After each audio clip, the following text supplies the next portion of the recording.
Ci racconta la sua testimonianza? Allora, è ovviamente una testimonianza in diretta. Sì, Questo, sì. perché io avevo 2 anni quando sono andato a finire su questo mucchio di bracci e quindi non posso ricordare. I ricordi risalgono alle cose che mi diceva mia mamma, perché mio babbo era molto restio, anche quando era protagonista di qualche fatto, tendeva a non parlarne, e quindi è roba che mi ha raccontato mia mamma. Dunque, per dirla tutta, avevo 2 anni e mia zia, la sorella di mia mamma, mi teneva in piedi tenendomi con le mani. A un certo punto evidentemente si è assopita, le mani si sono sganciate e io sono andato a finire col viso su questo mucchio di bracci appena tolte dal forno praticamente. Quindi questa azione è molto grave. Mio babbo, che non era cresciuto in Sardegna e quindi non era, cosa posso dire, contaminato dalle credenze di allora, corre dal medico, il medico gli dice che l'ustione era piuttosto grave e quindi lo aveva anche preparato a vedermi perdere anche la vista dalla parte dell'ustione, logicamente. Ho già detto l'altro giorno che il primo figlio maschio aveva un'importanza estrema nelle case di allora e io ero il primo figlio maschio, quindi mio padre, disperato perché questo figlio tanto atteso, io ero il terzo, prima di me ce n'erano due femmine, e non sapendo cosa fare si è rivolto a quest'uomo. Lui sapeva che preparava delle pomate, pozioni, chiamatele come volete, e lui gliel'ha preparata, gli ha dato una ciotola di qualcosa di bianco, di biancastro, e gli ha detto che se voleva vedermi guarire doveva non lasciare asciugare mai la piaga, la ferita, non so come si dice, mai né giorno né notte. E lui mi ha seguito. La pomata era solida, però bastava metterla in cipilli e si scioglieva. E lui, sempre secondo quello che mi ha raccontato mia mamma, di giorno e di notte mi sorvegliava per vedere se era il momento di ridare questo liquido.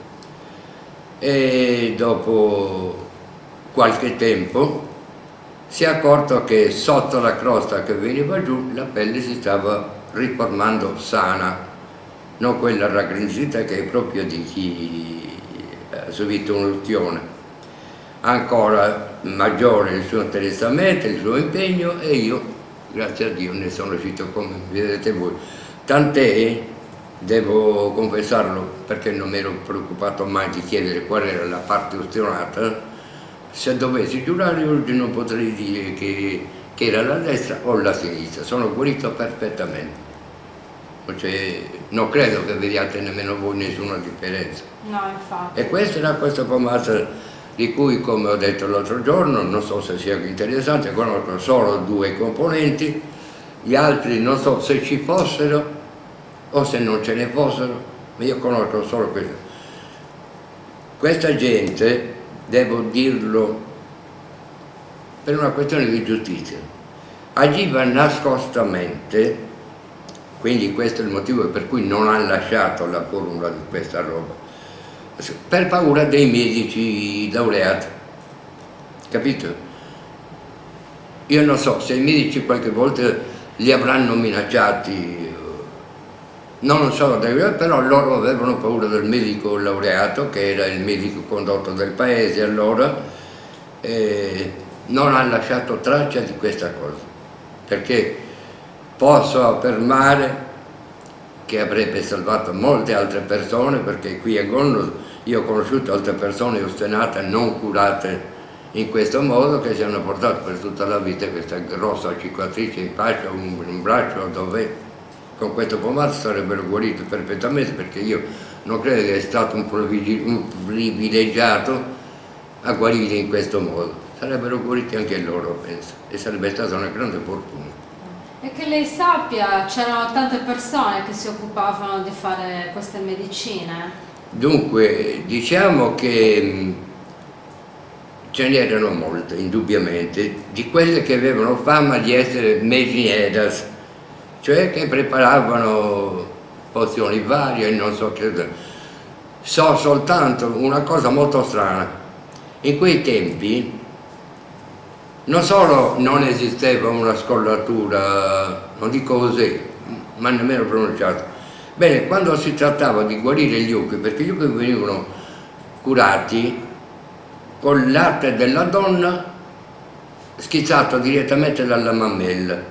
Quindi una cosa che oggi sembrerebbe, per chi ha conosciuto quei tempi come li ho conosciuti io, quando la donna doveva essere vestita fino alla caviglia, accollatissima, eccetera, tirare fuori il seno per schizzare il latte dalla mammella, anche se il malato era un uomo, ancora oggi non riesco a capirlo. So solo che lo facevano, perché per loro non conoscevano un'altra medicina, un altro farmaco, e veniva schizzato dalla mammella, e questo mi meraviglia ancora oggi, perché è una cosa molto strana pensando alla mentalità di allora. Però ce n'erano parecchi che facevano questo lavoro.